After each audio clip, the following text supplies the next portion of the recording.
അസ്സലാമു അലൈക്കും വറഹ്മത്തുള്ളാഹി.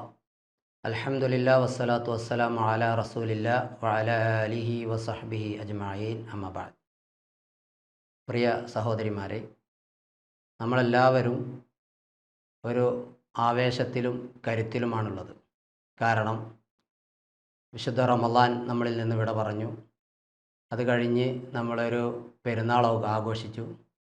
അതിനുശേഷം നമ്മൾ ശവ്വാലിലെ 6 നോമ്പും എടുത്തു. ഈ ഒരു ആവേശത്തിലും കരുത്തിലും ആണിപ്പോൾ നമ്മുടെ മനസ്സുള്ളത്. അതുകൊണ്ട് തന്നെ ഈ ആവേശവും കരുത്തും നമ്മിൽ എല്ലാ കാലത്തും നിലനിൽക്കേണ്ടതുണ്ട്. പ്രത്യേകിച്ച് അടുത്ത ഒരു റമദാൻ വരുന്നത് വരെയെങ്കിലും ഇത് നിലനിൽക്കേണ്ടത് നമ്മുടെ ആവശ്യമാണ്. സ്വർഗത്തിൽ പ്രവേശിക്കാൻ നമുക്ക് ഈ ആവേശവും കരുത്തും പ്രയോജനപ്പെടേണ്ടതുണ്ട്. അതിനായി നമ്മൾ ശ്രദ്ധിക്കേണ്ട ഒരു പ്രധാനപ്പെട്ട ഒരു കാര്യമാണ് ഈ റമളാനിന് ശേഷം നമ്മുടെ ജീവിതത്തിൽ ഉണ്ടാകേണ്ട ഒരു പ്രധാനപ്പെട്ട ഒരു കാര്യമാണ് നമസ്കാരം എന്നുള്ളത്. ആ നമസ്കാരം നമ്മൾ റമളാനിൽ എത്ര അതിന് പ്രാധാന്യം നൽകിയോ അത്ര കണ്ട് തന്നെ പ്രാധാന്യം ഈ റമളാനിന് ശേഷവും നമ്മുടെ ജീവിതത്തിൽ വേണം. നമുക്കറിയാം, നമ്മൾ ഒരുപാട് സൽപ്രവർത്തനങ്ങൾ അതിൽ മുഴുകിയിരിക്കുകയായിരുന്നു കഴിഞ്ഞ റമളാനിൽ. ഖുർആൻ പാരായണത്തിലൂടെയും അതുപോലെ തന്നെ ദിക്ർ ദുആകളിലൂടെയും നമ്മുടെ ജീവിതം നമ്മൾ കഴിച്ചുകൂട്ടി. പള്ളികളിലായിട്ടും അതുപോലെ തന്നെ വീടുകളിലായിട്ടും, വീടുകളിലെ അടുക്കളയിൽ പോലും നമ്മൾ പല ജോലികളിൽ മുഴുകിയിരിക്കുമ്പോഴും നമ്മുടെ നാവുകളിൽ ദിക്റുകളായിരുന്നു. ഇത്രയും ഈമാനികപരമായിട്ട് വളരാൻ നമ്മൾ കഠിനാധ്വാനം ചെയ്തിട്ടുണ്ട്. അതുപോലെ തന്നെ പല തിന്മകളിൽ നിന്നും നമ്മൾ വിട്ടുനിന്നിട്ടുണ്ട്. നോമ്പുകാരനല്ലേ എന്ന് വിചാരിച്ചിട്ട് ഒരു മനുഷ്യൻ്റെ കുറ്റമോ കുറമോ പറയാൻ നമ്മൾ വിചാരിക്കുമ്പോൾ നമ്മൾ വിചാരിക്കുകയാണ്, നോമ്പുകാരനാണ്, ഞാനിപ്പോൾ അത് പറയുന്നില്ല എന്ന് മനസ്സുകൊണ്ട് വിചാരിച്ചുകൊണ്ട് അത് പറയാതിരിക്കുകയായിരുന്നു. അതുപോലെ തന്നെ പല തിന്മകളിൽ നിന്നും നമ്മൾ മാറി നിന്നു. ഞാൻ നോമ്പുകാരനാണല്ലോ, അതുകൊണ്ട് എനിക്കത് ചെയ്യാൻ പറ്റുകയില്ലല്ലോ, അത് ചെയ്താൽ എൻ്റെ നോമ്പിനത് ബാധിക്കും, എൻ്റെ നോമ്പിന് ഒരു കളങ്കവും വരാൻ പാടില്ല എന്നുള്ള ഒരു വിചാരം കൊണ്ട്, എന്നുള്ള ഒരു ഉദ്ദേശം കൊണ്ട് നമ്മൾ പല തിന്മകളിൽ നിന്നും നമ്മൾ മാറി നിന്നിട്ടുണ്ട്.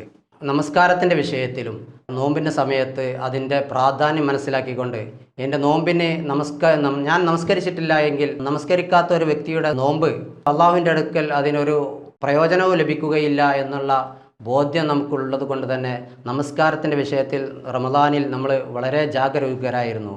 ഒരു വക്ത് പോലും നമസ്കാരം ഒഴിവാക്കാതെ വളരെ കൃത്യമായിട്ട് ജമാഅത്തുകളിൽ പങ്കെടുക്കാൻ സാധിക്കുമെങ്കിൽ ജമാഅത്തുകൾ പങ്കെടുത്ത്, അല്ലെങ്കിൽ വീട്ടിൽ നിന്നാണെങ്കിൽ നമ്മൾ കറക്റ്റ് സമയത്ത് ബാങ്ക് കൊടുത്ത് അതിൻ്റെ അവ്വൽ വക്തിൽ തന്നെ നമസ്കരിക്കാൻ നമ്മൾ ശീലിച്ചിരുന്നു.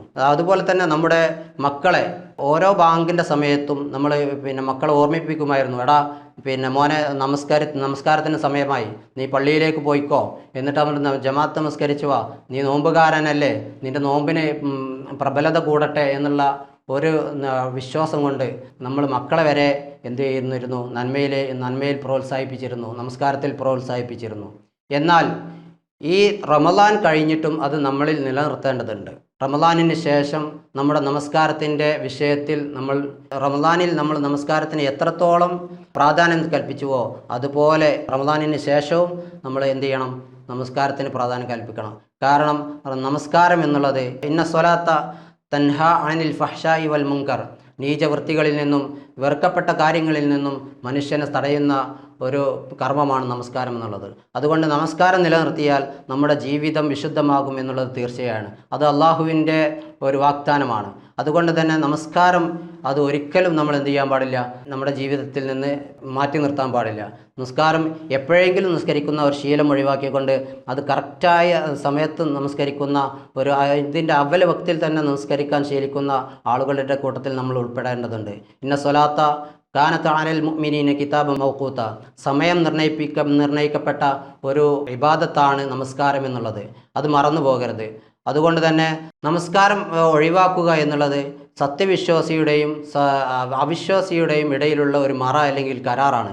അത് ആരെങ്കിലും ഒഴിവാക്കിയാൽ, നമസ്കാരം ആരെങ്കിലും ഒഴിവാക്കിയാൽ അത് അവൻ കാഫിറായി എന്നാണ് റസൂൽ സല്ലല്ലാഹു അലൈഹി വസല്ലമയുടെ തിരുമൊഴികളിൽ നിന്ന് നമുക്ക് മനസ്സിലാക്കുന്നത്.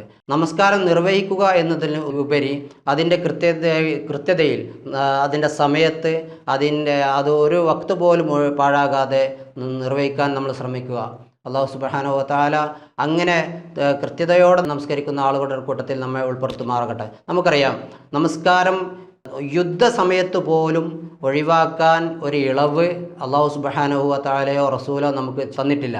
യുദ്ധ സന്ദർഭങ്ങളിൽ പോലും നമസ്കാരം അതിൻ്റെ കൃത്യസമയത്ത് നമസ്കരിക്കാനാണ് നമ്മോട് ഉപദേശിച്ചിട്ടുള്ളത്. സഹോദരിമാരെ, നമ്മൾ ശ്രദ്ധിക്കേണ്ടത്, നമസ്കാരം എന്നുള്ളത് അന്ത്യനാളിൽ അള്ളാഹു സുബ്ഹാനഹു വ തആലയുടെ മുമ്പിൽ ഹിസാബിൻ്റെ സമയത്ത് ആദ്യമായി ചോദ്യം ചെയ്യപ്പെടുന്ന ഒരു ഇബാദത്താണ്, ഒരു കർമ്മമാണ് നമസ്കാരം എന്നുള്ളത്.